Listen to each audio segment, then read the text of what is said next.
भारत में इंतखाबी गहमा गहमी जारी है और मुख्तलिफ सर्वेज इस बार भी नरेंद्र मोदी की जमात भारतीय जनता पार्टी की वाज़ेह बढ़तरी का इशारा दे रहे हैं और आज बाकायदा वहां आम इंतखाबात के दूसरे मरहले पर वोटिंग हुई है। और भारतीय लोकसभा के 543 नशिस्तों पर होने वाले इंतखाबात में आज मकबूजा कश्मीर और 12 रियासतों के 88 हलकों पर वोटिंग हुई है। और इस मरहले में इन तमाम इलाकों में 16 करोड़ रजिस्टर्ड वोटर्स थे, जबकि मकबूजा कश्मीर के अलावा आसाम, छत्तीसगढ़, कर्नाटक, मध्य प्रदेश, केरला, महाराष्ट्र, राजस्थान, उत्तर प्रदेश और मगरबी बंगाल जैसी अहम रियासतों में भी आवाम ने अपना वोट कास्ट किया है। अहम बात यह है कि रियासत केरला, जो कांग्रेस का मजबूत गढ़ है, वहां की आज 20 की 20 नशिस्तों पर वोटिंग हुई है। और इंडियन नेशनल कांग्रेस और अपोजिशन के रहनुमा राहुल गांधी भी आज केरला की नशिस्त से इंतखाबी मैदान में उतरे हैं, जबकि राहुल गांधी ने गुज़िश्ता इंतखाबात में उत्तर प्रदेश और केरला यानी 2 हलकों से इंतखाब लड़ा था, मगर उन्हें उत्तर प्रदेश में बीजेपी की मारूफ रहनुमा स्मृति ईरानी से शिकस्त हुई थी, जबकि राहुल गांधी केरला की नशिस्त से इंतखाब जीत गए थे। और आज उसी नशिस्त को बरकरार रखने के लिए राहुल गांधी मैदान में उतरे हैं, जहां उनके मद्दे मुकाबिल केरला से बीजेपी के मकामी सरबराह के सुरेंद्रन हैं।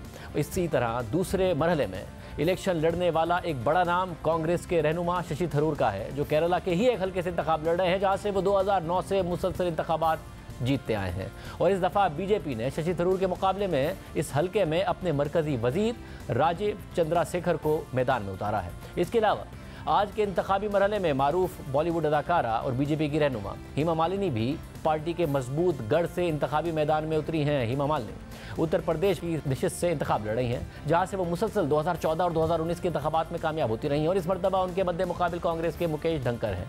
अहम बात यह है कि भारतीय इंतखाबात का दूसरा मरहला इसलिए भी अहम है कि क्योंकि हाल ही में नरेंद्र मोदी ने कांग्रेस पर तनकीद करते हुए मुसलमानों का नाम लेते हुए यह बयान दिया था कि कांग्रेस हिंदू खवातीन का मंगलसूत्र छीन कर घुसपैठियों और ज्यादा बच्चे पैदा करने वालों को देने का वादा कर रही है। इस बयान को लेकर कांग्रेस और सिविल सोसाइटी ने भारतीय इलेक्शन कमीशन के सामने शिकायत दर्ज कराई थी कि यह बयान हकाइक के मुताबिक नहीं है, झूठ है। और कल भारतीय इलेक्शन कमीशन ने इस हवाले से भारतीय जनता पार्टी के सदर जेपी नड्डा को नोटिस किया था, मगर भारतीय जनता पार्टी के सदर ने इस नोटिस को नजरअंदाज करते हुए नरेंद्र मोदी के बयान को एक बार फिर दोहरा दिया है। और इसी पोलराइजेशन के दौरान अब से कुछ देर पहले ही भारत में आम इंतखाबात का दूसरा मरहला मुकम्मल हुआ है। इस हवाले से क्या सूरत हाल रही है, उत्तर प्रदेश से वॉइस ऑफ अमेरिका के नुमाइंदे सौरभ शुक्ला ने हमें अब से कुछ देर पहले तफसीलात बताई।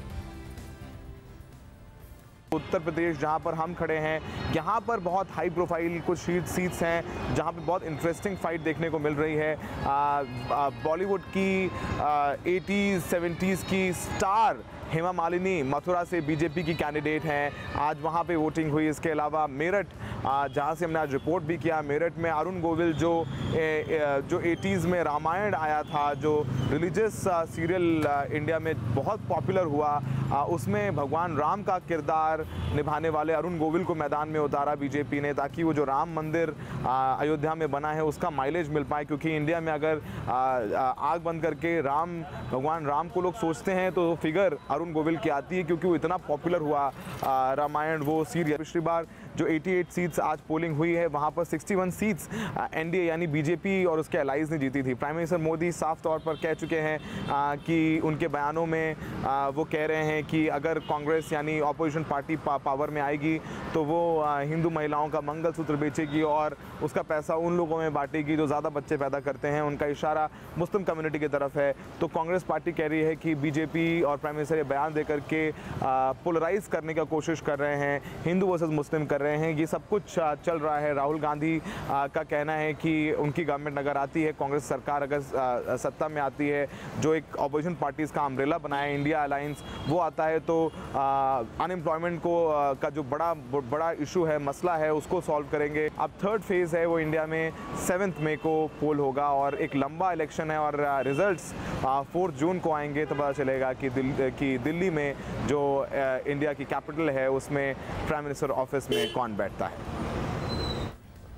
जबकि रियासत छत्तीसगढ़ से सीनियर सहाफ़ी आनंद पांडे ने भी हमें आज होने वाली इलेक्शन की तफसीलात से आगाह किया। मैं अभी यहाँ पर रायपुर में खड़ा हूँ। रायपुर छत्तीसगढ़ की कैपिटल है और अगर हम छत्तीसगढ़ की बात करें तो छत्तीसगढ़ में आज 3 सीटों पर वोटिंग हुई है। यहाँ से जो पूर्व मुख्यमंत्री ex chief minister Bhupesh Baghel हैं, वो राजनांदगांव की सीट से लोकसभा इलेक्शन लड़ रहे हैं। तो एक उनकी सीट थी और 2 दूसरी सीटें थी। अगर हम पूरे देश की बात करें तो दूसरे फेज में भी जो इलेक्शन जो वोटिंग परसेंटेज है वो काफी डाउन रहा है।